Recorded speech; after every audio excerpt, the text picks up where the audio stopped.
There comes a point when chasing, explaining, and proving yourself no longer feels like love. It feels like self-destruction. You reach that quiet breaking point where you stop trying to be understood and start learning to be still. That's where everything changes. Because silence isn't weakness, it's power. It's the point where you stop reacting to their chaos and begin rebuilding your own peace. The world expects you to beg, to argue, to perform for approval. But when you stay calm, when you let the storm rage while you stand unmoved, that's when you become untouchable. This is the story of how I stopped giving my energy to people who fed on it, and how stillness became my revenge, my freedom, and my rebirth. If you're ready to do the same, keep listening, because your transformation begins in silence. There was a time when I believed silence meant defeat. When someone ignored me, I spoke louder. When they walked away, I chased. I thought if I could just explain myself one more time, say the right words, show them I cared enough, they would finally stay. But they never did. The more I tried to be understood, the more invisible I became. My words became noise. My emotions became weapons turned against me. And one day, I realized something terrifying, that my constant need to be seen had made me disappear. It happened quietly. One evening, after another pointless argument that ended in silence on the other end of the phone, I just stopped. I didn't text again. I didn't check my notifications. I didn't replay the conversation trying to find where I went wrong. I sat there in the stillness, and for the first time in years, I didn't feel desperate. I felt awake. It was as if the entire world had been screaming for my attention, and I had finally pressed mute. The noise stopped, but something else started. A strange calm that felt heavier than anger and deeper than sadness. It wasn't emptiness. It was power. People think power comes from dominance, from loud voices and strong words. But I learned it lives in restraint, in the decision not to answer every provocation, not to prove every accusation wrong, not to chase validation from those who thrive on your reaction. Stillness is the place between impulse and control, and once you step into it, the whole game changes. The people who once had control over you, through guilt, confusion, or desire, suddenly lose their grip. Because there's nothing more unsettling to someone who feeds on your energy than your calm refusal to play. That night, I promised myself one thing. I would never again waste my words trying to convince someone of my worth. I would let silence do the speaking. I would let time reveal the truth. And in that choice, I didn't just reclaim my peace, I reclaimed my identity. Since then, I've learned that silence isn't about being passive. It's about power quiet, steady, and untouchable. It's about walking through chaos and keeping your center intact. It's the art of letting others drown in the noise they created while you move forward in complete control.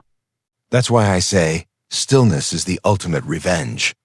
Because it doesn't destroy them, it transforms you. If you've ever been the one who cared too much, gave too much, spoke too much, this story is for you. Stay with me until the end, because what I'm about to share will change the way you see silence forever. And if you believe in building strength through calm, in mastering yourself instead of chasing others, then hit that subscribe button now. So you never miss the lessons that can rebuild your peace, your discipline, and your power from the inside out. Now let me ask you something. When someone disrespects your silence, what would you do? A. Speak louder to defend yourself. B. Stay quiet and let your calm expose the truth. Comment A or B below. I want to know how you handle your peace. It took me a long time to admit that I wasn't in love with her. I was addicted to the feeling of being needed. Every text, every reply, every tiny sign of attention was like oxygen to a starving man. When she went silent, I felt like I was dying. And that's when I began to realize something brutal. I wasn't chasing love, I was chasing validation. I needed her acknowledgement to prove I mattered. My peace depended on a person who couldn't even control her own chaos. That was the trap, and I had walked right into it. I used to think love meant persistence, that real men fight for what they want, that if I just showed enough loyalty, patience, and heart, she would finally see me. I mistook my desperation for devotion. I told myself I was noble for holding on. But deep down, I knew the truth. I was scared. Scared of the silence that would come if I stopped trying. Scared of discovering who I was without someone to chase. Because somewhere along the way, I'd lost the ability to exist without her attention. She had become the mirror in which I measured my worth. And that's what nearly destroyed me. When someone knows they have that kind of control over you, they don't need to say much. They just disappear. They pull back, let you drown in your own anxiety, then come back just enough to keep you alive. It's a cruel dance, one that feeds their ego while starving your soul. And I played that game for far too long. Every time she pulled away, I reached harder. Every time she ignored me, I explained more. I kept mistaking her silence for confusion when it was really confidence. She knew exactly what she was doing. She was testing how much of myself I was willing to lose to keep her. The answer was, almost all of it. I remember one night staring at my phone, the blue light flickering across my face. Hours had passed, but I couldn't stop checking. My heart would jump every time the screen lit up only to crash when it wasn't her. That's when it hit me. I was no longer living in the real world. I was living in a loop built on waiting. Waiting for her to text. Waiting for her to care. Waiting for something outside of me to fix what was broken inside of me. That was the illusion. I had confused her attention for healing, but all it did was reopen the same wound again and again. The Stoics said, "He who depends on another for peace has already surrendered his freedom." That was me, a man who thought he was strong, yet lived entirely at the mercy of someone else's emotions. I built my mood, my confidence, my purpose around whether she reached out or not. I handed her the remote control to my mind and called it love. But love doesn't enslave you, it liberates you. What I felt wasn't love. It was fear disguised as affection. It was dependence masked as passion. When I finally understood that, I stopped asking why she treated me that way and started asking why I allowed it. Because the truth is, people can only drain you if you keep giving them access to your energy. Every time I answered her messages, I was telling her, "You still own me." Every time I reacted to her silence, I was reminding her how much power she still had. I was feeding the very thing that was destroying me. And once you see that pattern, you can't unsee it. That night, I deleted every message, every photo, every reminder. I didn't do it out of anger. I did it out of clarity. I was done outsourcing my peace. I was done earning my worth. And for the first time, I understood what real strength looked like, not in fighting for her, but in walking away from the version of myself that needed her. Since then, I've come to realize something most men never do. You can't fix emptiness with attention. And you can't fill a void by chasing the person who created it. You have to face yourself. That's the hardest part, because it's not her absence that hurts the most. It's the silence that follows when you finally stop reaching out. It's in that silence that your mind starts to panic, trying to pull you back into the familiar chaos. But that silence, as painful as it feels, is the beginning of your rebirth. It's where you stop waiting and start becoming. And maybe that's why silence scares people so much. It holds up a mirror they can't escape. It forces them to confront who they are without the noise, without the validation, without the drama. I didn't know it then, but that silence would become my greatest teacher. It stripped away the illusion that I needed someone to complete me. It showed me that the love I was chasing from others was really the love I had been withholding from myself. That was the night I stopped begging for peace and started building it. The first few days without her felt like standing on the edge of a cliff. Everything was quiet, too quiet. My phone stopped lighting up. The noise that used to fill my mind, her voice, her games, the constant overthinking was gone. At first, the silence felt unbearable. I didn't know who I was without the chaos. But as the hours turned into days, something strange began to happen. The silence started to feel clean. Empty, yes, but pure. Like a wound beginning to close. That's when I made a decision. I wouldn't fill that silence with distractions. No rebound, no late-night scrolling, no pretending I was fine. I wanted to face myself. Every urge to check her profile, I replaced with something constructive. I went for long walks. I read books I'd abandoned. I started journaling every thought, every emotion, no matter how raw. And slowly, I began to see how much of my life had revolved around reacting to her. Every plan, every mood, every ounce of focus I had was shaped by her behavior. It was like I had been orbiting a planet that no longer existed. So I stopped orbiting. I built my own gravity. At first, it was just discipline for survival. I forced myself out of bed early. I trained harder than ever.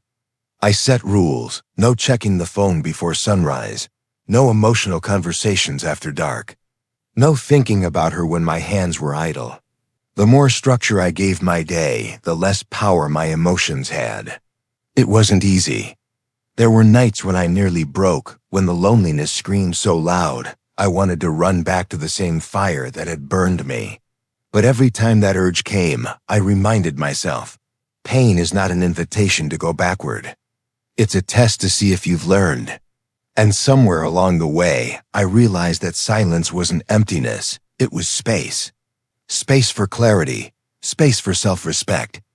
Space to build a life that didn't revolve around someone else's moods. I learned that self-control wasn't about denying feelings. It was about mastering them. The urge to text her, to prove something, to get closure, those were impulses, not truths. And when I stopped obeying them, I started to see how free I could be. The more I focused inward, the less her shadow mattered. I noticed small shifts. My posture straightened. My thoughts slowed down. I began to feel calm in moments that used to trigger me. And when people tried to pull me into their drama, I no longer reacted, I observed. That's when I understood what true power looks like. It's not in being unbreakable. It's in being unbothered. People think silence means weakness.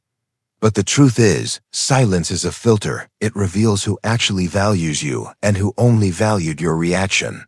When I stopped responding, I started seeing people for who they really were. Some disappeared, some panicked. Some tried harder to pull me back in. But I didn't move, because I had finally found something worth protecting my peace. Now every morning feels like a small victory. Not because I've won over anyone, but because I no longer need to. I wake up knowing that the man I'm becoming doesn't chase, doesn't beg, doesn't explain. He builds, he learns, he acts, and when the world tests him, he smiles. Because stillness is no longer something he's afraid of, it's something he's mastered. That's when I knew. I wasn't losing her anymore. I was losing the version of myself that thought I needed her. And that was the most powerful loss I'd ever experienced. It always happens the same way. Just when you've started to feel free, when your days are finally quiet and your mind feels clear, the past finds a way to knock on your door. For me, it came on a random afternoon, her name lighting up my phone after weeks of silence. 3 words. How have you been? Simple, harmless, but heavy with history. My old self would have answered instantly. Heart racing, fingers trembling, searching for the perfect balance between warmth and restraint. But this time, I just stared at the screen. I didn't feel excitement. I felt awareness. I knew exactly what was happening. When people lose control over you, they don't mourn your absence. They test your boundaries. Her message wasn't love. It was curiosity mixed with ego. She wanted to see if she still had access, if her name could still pull me back into orbit. For a moment, I felt that familiar pull, the urge to respond, to prove that I was doing fine, to show her I'd changed. But then I realized that urge wasn't about her. It was about me trying to win a game that no longer existed. I didn't reply. I didn't delete the message either. I left it there, a quiet symbol of how far I'd come. Because silence isn't just the absence of words, it's the declaration of strength. It's saying, I don't owe you my peace anymore. Days passed, then another message came. This one had emotion, nostalgia, guilt disguised as affection. It was almost poetic, the way she tried to rewrite our past, painting herself as misunderstood, painting me as the one who gave up too soon. The old me would have read it 100 times, searching for hidden meaning, crafting responses to make her understand. But the man I've become doesn't need her understanding. I've learned that closure doesn't come from conversations, it comes from clarity. And I was already clear. That's when I understood something profound. Life will always bring back what you've outgrown, not to tempt you, but to test you, to see if you've truly changed or if your growth was just a performance. And the only way to prove it is through restraint. You can't say you've healed if you keep reopening old doors just to see if the pain still lives there. So I let the messages sit. No anger, no bitterness, just stillness. I went back to my work, my routines, my peace. Every time my mind tried to imagine her side of the story, I stopped it. I didn't need to understand her chaos anymore. I wasn't her therapist, her savior, or her anchor. I was simply a man learning to stay steady in the storm. Weeks later, she stopped reaching out. The silence stretched on, but this time, it didn't ache.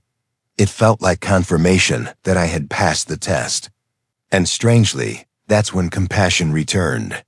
Not for her, but for the version of me who once thought love meant saving someone from their own fire. I don't blame her anymore. She was just acting out her patterns. The real lesson was mine, to stop letting people use my empathy as an entry point to my peace. The more distance I kept, the clearer the world became. I started seeing how many times I'd stepped into chaos just to feel needed. How often I'd mistaken attention for love. And I realized something unshakable. The greatest revenge is not showing them what they lost. It's showing yourself what you've gained. Now when the past tries to find me, I don't hide and I don't chase. I simply don't move. Because the man who stands still in the face of manipulation is the man no one can control. And in that silence, I found something louder than love, louder than anger, louder than closure freedom. There came a morning when I woke up and realized she hadn't crossed my mind in days. No sudden pang of nostalgia, no silent hope that she'd return. Just stillness. The kind that doesn't ask for anything, doesn't crave, doesn't ache. My phone was quiet, my thoughts were calm, and for the first time in years, I didn't need noise to feel alive. I didn't realize it then, but that was the moment I became free, not from her, but from the version of myself who depended on her chaos to feel something. People talk about moving on as if it's a clean break, a moment of clarity, a single decision. It's not. It's slow, it's brutal. It's choosing, over and over again, not to reopen the wounds that once defined you. It's the quiet discipline of rebuilding your life piece by piece while no one notices. You start to replace pain with purpose. You wake up early, not because you want to prove anything, but because you're finally living for something real again. You train harder, not to impress, but to strengthen the parts of yourself that once felt weak. You read, you work, you build, and somewhere in the repetition, the old story begins to dissolve. I stopped asking, why did she treat me that way? And started asking, why did I stay? That question changed everything. It shifted my focus from resentment to responsibility. Because healing isn't about blaming others for what they did to you, it's about holding yourself accountable for what you allowed to continue. Once I faced that truth, the past lost its grip. I no longer needed her to regret losing me. I no longer needed anyone to validate my pain. My peace became enough. Over time, I started noticing the small signs of transformation. The way I carried myself. The way I spoke less, but meant more. The way I stopped reacting to people who tried to provoke me. I became unavailable not out of bitterness, but out of clarity. My time, my energy, my emotions, they became sacred. I stopped giving free access to people who hadn't earned it. I stopped over-explaining, over-giving, overthinking. The man I was becoming no longer lived for approval. He lived for alignment. And that's when life began to open up in unexpected ways. Opportunities appeared where there used to be distractions. My focus sharpened, my creativity returned. My sense of direction grew stronger. The things that used to drain me, the arguments, the insecurities, the endless cycles of trying to prove my worth, no longer held power. Because when you rebuild from silence, you start to see what truly matters. And it's never the applause. It's never revenge. It's peace. I learned that the ultimate revenge isn't making them miss you. It's making yourself impossible to disturb. It's becoming so grounded, so complete, that no one's absence or attention can shake your foundation. That kind of strength doesn't come overnight. It's earned in the quiet hours, when you choose discipline over distraction, purpose over pity, and growth over games. You start to realize that your energy is your most valuable currency, and not everyone deserves access to it. Now when I look back, I don't see heartbreak, I see initiation. I see the fire that burned away everything weak and left only what was real. I see the storm that taught me stillness. I see a man who doesn't chase, doesn't beg, doesn't explain, because he no longer needs to. The silence that once felt unbearable has become my home. It's where I think clearly, act deliberately, and live intentionally. And in that silence, I've built something far more powerful than love or revenge. I've built peace. So if you're listening to this, wondering when it will stop hurting, wondering when you'll finally feel whole again, hear this: the pain will end the moment you stop using it as proof that you cared. Let it shape you, not define you. Let it teach you to stop giving energy to things that drain you. The people who broke you were never meant to fix you. That's your job. And when you finally start doing that work, when you stop explaining, stop chasing, stop reacting, you'll feel it. The shift, the silence, the strength. Because stillness isn't the absence of movement. It's the mastery of it. And the moment you learn to move from peace instead of pain, you become untouchable. If you've made it this far, you're already on that path. So take the next step. Start building the version of yourself that no one can shake. Because once you do, you'll never go back. You'll never need to. Subscribe to the channel, stay on this journey, and let's keep walking this Stoic path together, calm, grounded, and free.